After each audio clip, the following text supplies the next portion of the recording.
Hey guys, welcome to my channel, back to the Dictator Media. With you guys being so active in here, trying to get me to get more followers and more, more subscribers and more likes and stuff like that. This is amazing, guys. I really appreciate your time. Today, I have two of the most amazing motivational speakers. It's even embarrassing to even call them motivational speakers. These guys they're the best at what they do. Their attitude and their drive is amazing. I've got Reese and Legendary Davies. These guys are twins. Their start was very humble. They started off with almost nothing. These guys now pack six figures in different kind of companies. These guys are just unbelievable. And it's not about the money that I talk about most of the time. I don't like the money factor in here, but I just like the drive. These guys still train. They still diet. They've competed in bodybuilding. They still train hard. And if you guys look at their social media, it's always positive. It's always energetic. It's always driven. It's always reaching out to people. What I like about them is that they give back to the community. They give back to society. As far as I remember, looking at, they've done a lot of charity, and this inspires me because I started from nowhere. I'm probably still not even close of where I want to be, but it's a matter of where when I started, I never had anyone helping me out, and these guys had the same, and look at them giving it back to the people. And this is exactly what I'm trying to do for you guys. So keep tuned and keep watching, guys. This is going to be really good. You're going to have to listen to it carefully. Excuse the voice. Like the sound isn't 100%. We're trying to use different mics now and stuff. We're investing. It's slowly getting there, guys. So bear with me. As I said again, guys, subscribe to the Dictator Media, and I'll give you guys as much as you give me.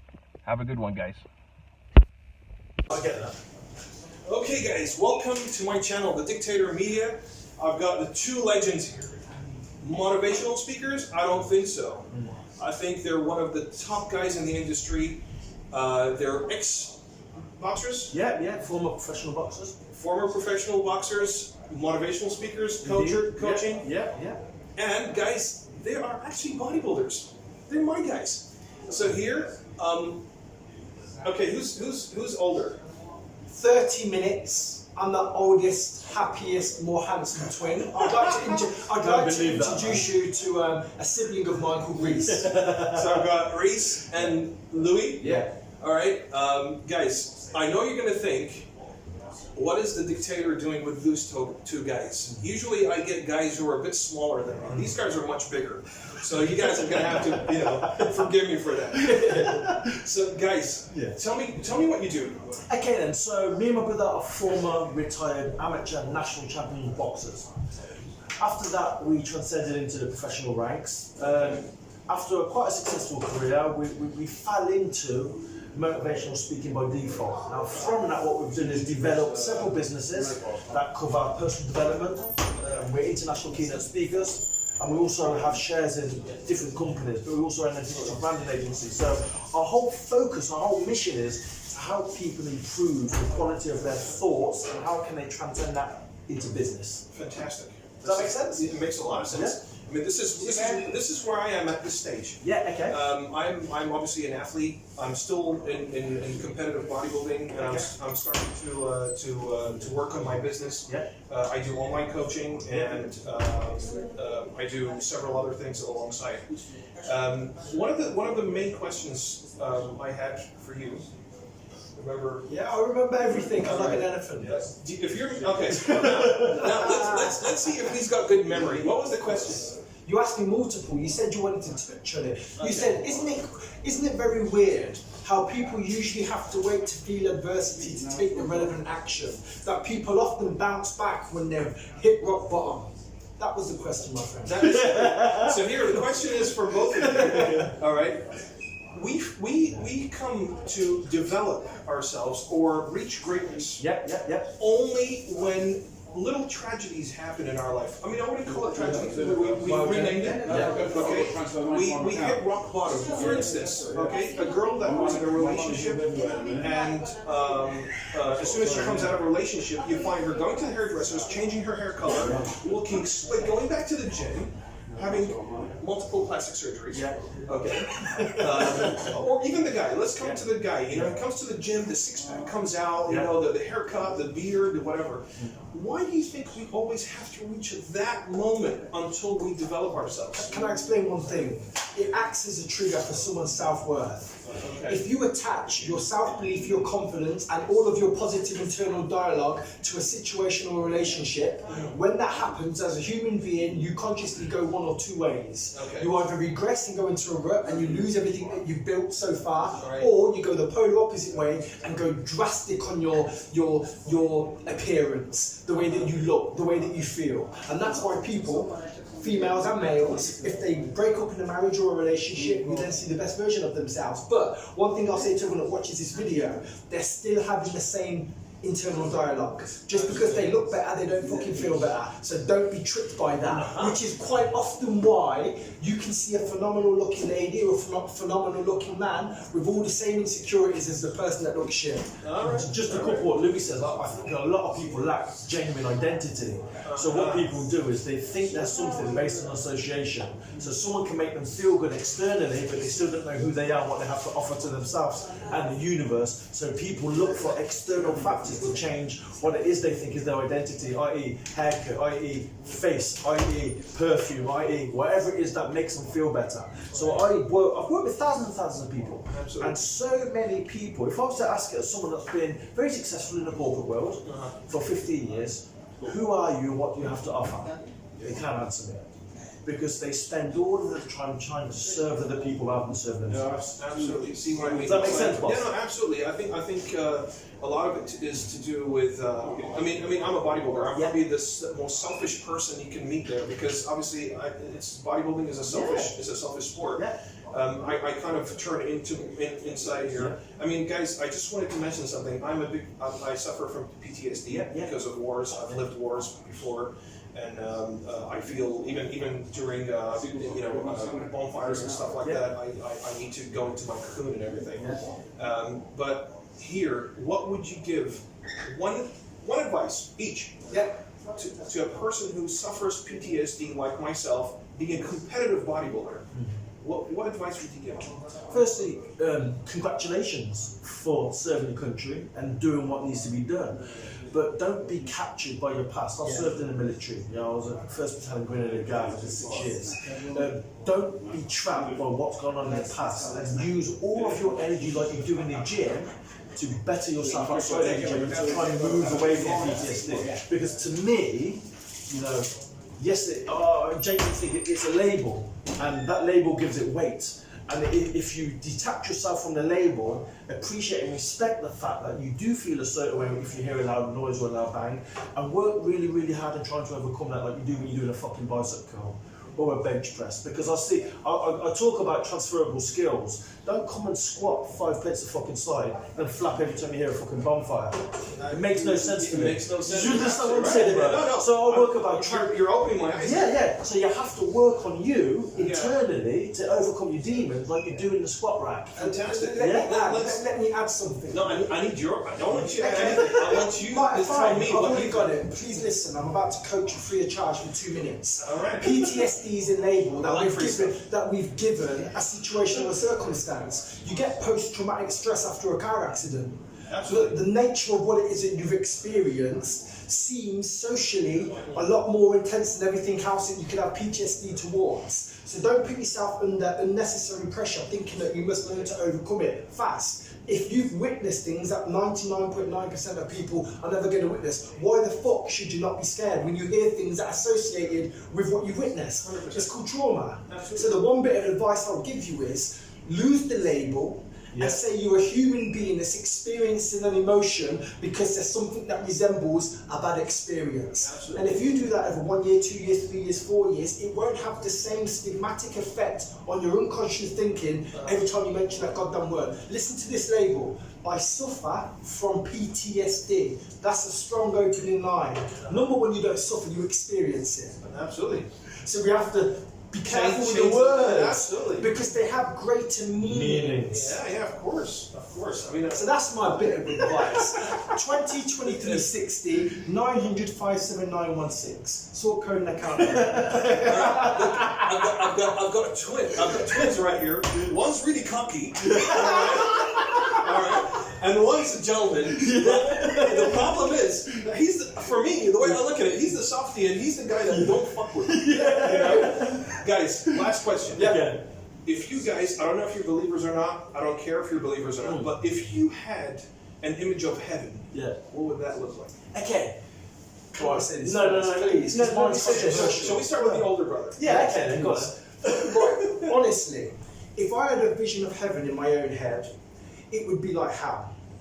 Because there's absolutely no such thing as beauty in this world. It's savage, it's chaotic, and it's messy. And if you can come to terms with the fact that there's no idealistic place for you to venture to once this is over, you'll find fucking peace for yourself. Heaven is hell. Hell is heaven. Period. This is probably one of the best answers I've had so far. This is absolutely awesome. You're going to have to top this up. So I'm coming from a very different place. In my personal opinion, heaven is accepting everyone for who they are, what they have to offer, and it's a place where you can surround yourself with loved ones, cancer-free, illness-free. And the reason why I'm saying that, I care for my mum. She had cancer 3 times. She's got COPD, she's got osteoporosis, she's got kidney failure type 4, and I witnessed her have pain an awful lot. And quite oftenly, I know obviously a lot of people suffer from around the world, I'd love heaven to be a place of non-suffering. And to me, where I'm at in my life now, that's all I could wish for my mum. Does that make sense, bro? I wish that for your mum too. Thank you very much. My mum suffers from MS. She's been really? doing that for 30 years now. Yeah. And she's my motivation, man. Every time My I'm mum is in the mine gym, too, bro. every time I'm in the gym, I realize how my mother, 30 years looking after 4 or 5 children of us, man. and she used to get in there, get our meals done, and she can hardly move. Yes, it's my mum. You know, so for me, every time I'm on stage, when I do this, and I look up there, this is for my mother. My mother's still alive, and this is, I'm just so fortunate that I can go up to her and just kiss her hands every day. I you know? get it. Do you know what he said that beautiful and so sentimental. Then he said, my mother's still alive. You weren't talking about her as she was dead. No one assumed. No, because look, guys, this is important here. You know, this is the banter that I'm talking about here.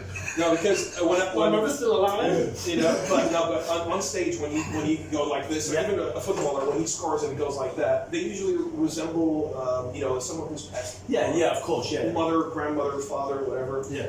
I look up there to it's called faith. Faith. Yeah, I've got it tattooed on my arm. Yeah, faith. Guys, one last thing here. You guys are athletes. And you reach out to every corner of the world. I want you to give one word to me. Let's fight. I've said this from day one. This was the first thing that I said when I launched my first ever company, when I had nothing. I lived on a mattress in a council house opposite a crack house, and I developed a business, and one of the taglines for the business was, anything is possible. And I stand by that to this day. I have nothing else to say. Anything is possible.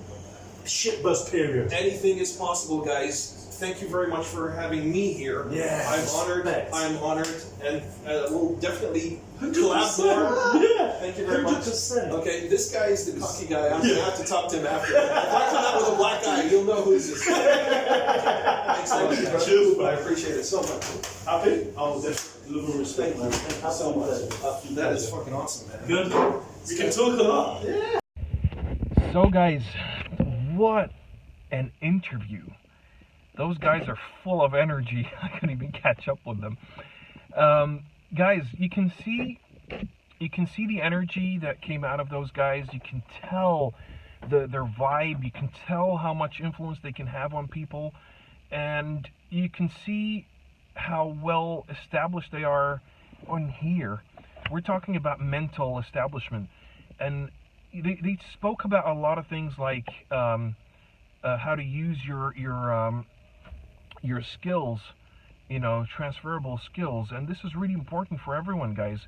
The skills that you learn through bodybuilding, through competitive sports, through being disciplined, is really important to be able to get those skills, put them in bullet points, and transfer those skills into your business. How do you wake up in the morning to do cardio? It's the same concept, waking up every morning, getting onto your desk, and getting some shit done. It's one of these things, guys, where a lot of people mistake, like, oh, I want to go to work, but I can't be bothered to go to work. Guys, it's not about, having a job and a career is two different things. We're talking here about something that you enjoy doing. So, for instance, if we're talking about, that's the way I look at it, though. If I'm looking to compete and make money out of competition, which is really rare right nowadays, I need to make sure that I have those boxes ticked every day for me to be able to get there. But in the same time, I need to fund this. Okay, somehow I need to bring money first. If it's not going to be through a sponsorship, I'm going to have to get out there and work. Okay, until then, until I start getting big checks, you're going to have to keep your job. But then here, a lot of people start either leaving their passion to be able to earn money, or becoming broke and then doing the stuff that they wanted to do, and then they lose both. So what we're trying to do here, we're trying to create a balance of how to be able to fund the passion, and then create, and then obviously excel in what you do in your passion. So we're going to talk a lot about that in the next episodes, but thank you very much, guys, for watching. Please subscribe, and let's keep it going. These things are amazing, guys. Let's do it. Welcome to the